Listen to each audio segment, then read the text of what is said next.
What is up, Sports Geeks? It's your host, Josh, here back with another fantasy football video, joined by Alec. As always, Alec, we had super flex quarterbacks last week. We had running backs 2 weeks ago, or that was last week as well. And we had wide receivers 2 weeks ago. 6 guys that we need to be targeting today. We're back to running backs, but we have one guy that you need to be targeting in the first 6 rounds. We have one guy per round. You have the odd rounds. I have the even rounds, and this one running back that you need to be targeting in each one of those rounds. I think this is helpful for everybody, right? When you get on the clock, and no matter where you're at in the round, if these guys are available, the value we think is really, really good. We're going to go and hop right into this. You have the first round, Alec. Really quickly, if you like the content, make sure to go hit that like button and to hit that subscribe. Lets us know you guys like this content, and it's coming probably twice a week for every single week until Super Bowl Sunday. So make sure to hit the like button, hit the subscribe button. Lets us know you guys like this. Turn it over to you for the first round running back to keep your eye on here. Yeah, so first round here, I'm going to go CMC. I think he should not be getting out of the first round. CMC, I know there's the injury history. I know he really screwed people over last year. Really good reports on the Achilles tendonitis, and he seems healthy. He's going to have a big role, got the contract extension before last year as well. So he's locked and loaded. If he was healthy last year, he'd be going, nowhere outside the top 3. So buy the dip. If you're late in the first round, make sure you get CMC. Yeah, no, I think the value, it's the pendulum, right? And last year it swung all the way to the front, right, where people were taking him 1, 2, 3 overall. And if you did, you got toasted from him. I hope you got Jordan Mason, to say the least. Yeah. And then now you're swinging, but you're swinging too far in the other way. People are so scared to get burned by him that you're able to get him at a really good value. You're getting CMC, Christian McCaffrey, behind a very good offensive line in a very, very good offense. That's always a great offense under Shanahan, with limited receiving weapons, we should say too, right? He had one of the best fantasy seasons 2 years ago in this offense. If he plays more than 14, 15 games, like he's going to be wide receiver. Well, he could probably still be wide receiver one, wide receiver one, but he's still going to be running back 1, 2, 3 in fantasy. Like he's going to be a top 3 running back in fantasy if he plays that many games.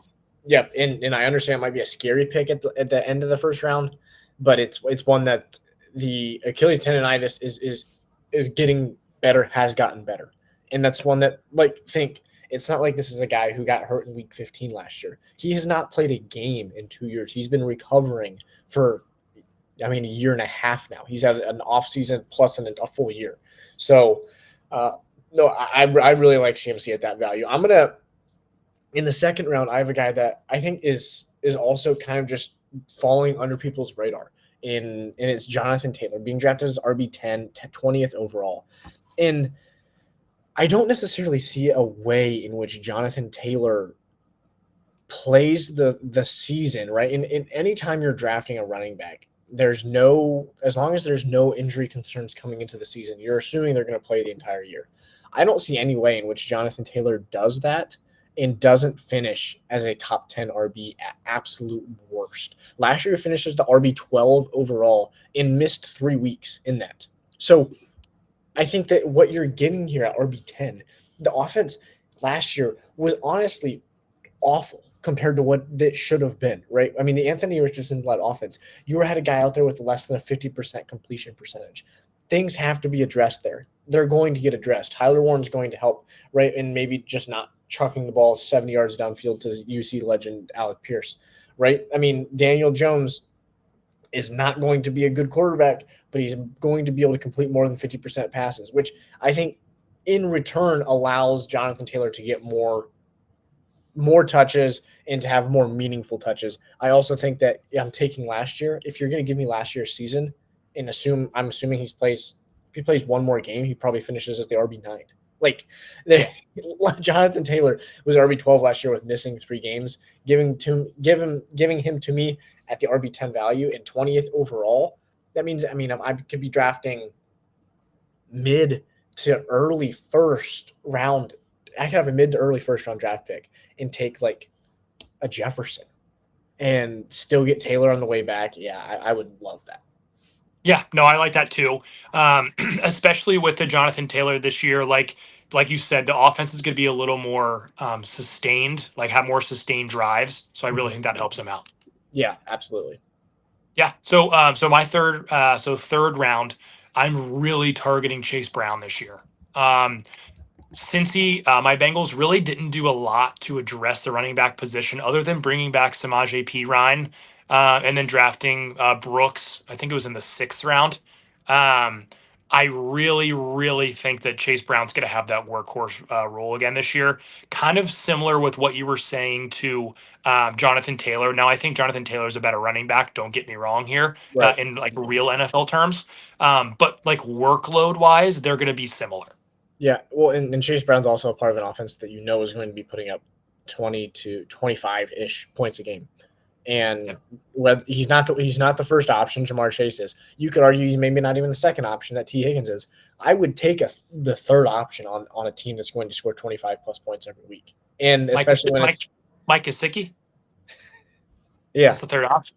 yeah, Jermaine Burton, Jermaine Burton, Tanner well, Hudson, yeah, one of the 8 tight ends that you guys like to keep on your roster. Drew Sample. Yeah, Almost a first round pick, by the way. We could keep going. Eric All. Torrey No, I mean Chase Brown he's the clear cut RB1 in an offense that's going to be scoring 25 plus points a game. Yeah, that's a hammer play. If you're getting that in the 3rd round, especially if I really love Chase Brown as like a sleeper RB1. Mm-hmm. If you want to go 0 RB for the first 2 rounds and get Chase Brown in like early to mid 3rd, I absolutely love that. If you want to go wide receiver and hammer it home, whether it's like, I'm thinking it's like a Jamar Chase and maybe like a Devontae Adams, Jamar Chase. I'm trying to think of somebody else that would be like late. So Garrett Wilson, maybe. Like you go Jamar and Garrett Wilson and then get Chase Brown as your RB1. That core is elite. So, no, I love Chase Brown. You might as well go all in. With that logic, you might as well just get Joe Burrow and go all in. Mm-hmm. Yeah. If you get Jamar and Chase Brown, I think that's one of the few kind of like triple stacks this year that I think is relative. I mean, assuming everybody stays healthy, right, as we always are, it's relatively safe because there's just not a world in which the Bengals offense is not good, and there's not a world in which the Bengals offense is good and Jamar and Chase Brown are not spectacular. Like, don't get me wrong, T. Higgins is good. He's not going to be a 1,400 yards and 15 touchdown guy. But no, I love Chase Brown there. Another guy I absolutely love here is Kenneth Walker, K9. You're getting him at RB16 value, overall 43 overall. And I think that this is a guy that when I look at the Seahawks as a whole, I think that their identity this year is going to be ground and pound. That they don't have the receiving weapons to come out here and sling the ball. And I just don't think that that's their offense at all, right? And so, yes, JSN is going to be very good. Don't get me wrong. If you can get a hold of JSN, I love the value. You might even see him in the wide receiver version of this when we drop this next week. But I think that K9 is the clear-cut RB1 here. Zach Charbonnet, don't get me wrong, he's a very good RB2. The only reason Charbonnet had value last year is because Kenneth Walker was hurt. And I'm looking at Kenneth Walker, and this is a guy who finished as RB27 last year, right? So he finished 11 spots behind where he's being drafted, but he missed 6 games, and he finished as RB27. That's pretty unheard of. He averaged like 17.5 points per game in PPR. That's spectacular to get as your RB2 in the 4th round. I mean, if you wanted to go hero RB or, 0 RB and not go until the 4th round, this is a guy that is going to be hammered with touches and could very easily put up 15 plus points per game, just like he did last year. And you could have wide receiver, tight end going before him. And the value there is just absolutely absurd. Getting him 43rd overall as a guy who's the workhorse running back and extremely talented, I absolutely love that. Okay, so I'm gonna take off your Michigan State blinders right now. I understand what you're saying. I love Kenneth Walker. I think Kenneth Walker is a smash in the 4th round. Just can he stay healthy? That's like the only problem with him. And that's what sucks. Like he's so good. And every time he plays, he's electric to watch. Like, he's amazing. It's just like I get nervous drafting him every year, and then but when he plays, I'm like, he's an easy start, like Mhm. easy. A lot of teams he could be like your RB1 if he's Yeah. healthy. Like, Mhm. and this could be the year where like if he can put a full year together, he's gonna get a pretty big contract. And like he could be the workhorse in Seattle for a while. I know we're just talking redraft right now, but like Mhm. I think like talent wise, Kenneth Walker's great. Yeah. Yeah, I do agree with you that the injuries have been a concern, but I think that his injuries haven't struck me as like I'm an injury ridden player. I think it's just I've gotten injured, right? It's not like a Keenan Yeah, Allen hamstring yeah, or a Christian Watson hamstring where like there's actually something wrong with me. I can't stay healthy. It's like I'm getting rolled up on, or whatever it is. I'm getting concussion because I got popped here. Like I don't think it's necessarily I agree. injury written. He's got a reputation to him. But no, I hear what you're saying. But yeah, I like K9 there. I do think there's a couple other guys here. There's one I'm going to mention in the fifth round if you don't mention because I just feel like I have to. But I'm curious to Yeah. hear what you have. Yeah, so I'm going to go James Conner here in the Mhm. fifth. Okay, I love James Conner. I'm going to mention Travion Henderson. We'll talk about both of them real quickly, but go ahead with your James Conner logic. Yeah, James Conner is still going to be the workhorse. They gave him an extension last year. James Conner is going to be the workhorse in Arizona. I like Trey Benson a lot. Might be a sneak peek for later for Trey Benson. But if you draft James Conner, then you need Trey Benson as a handcuff for sure. Absolutely. But I love James Conner. I think he's going to be the workhorse again. And he's probably going to get 65% of the touches still. Yeah, and this is also an offense that's just going to be steadily improving, right? I mean, this last year, an offense that kind of was sorting through some funks, right? Marvin Harrison Jr. obviously did not have a good year. Trey McBride had a spectacular year without finding the end zone until like week 12, which was almost impressive. Um, this offense is going to be better, and James Conner is going to be one of the beneficiaries from that.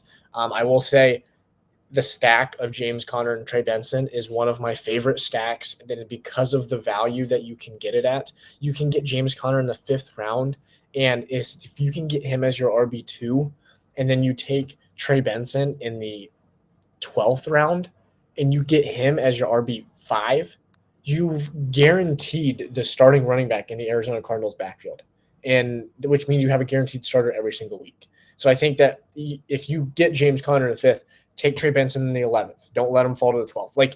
It's just little things like that can really turn your season and make your safety, your security at the running back position so much better because you have somebody like that. I think James Conner is just every single year slept on. Every single year, people say, I don't want to draft him. I don't want to. It's not a sexy pick. I don't want to draft him.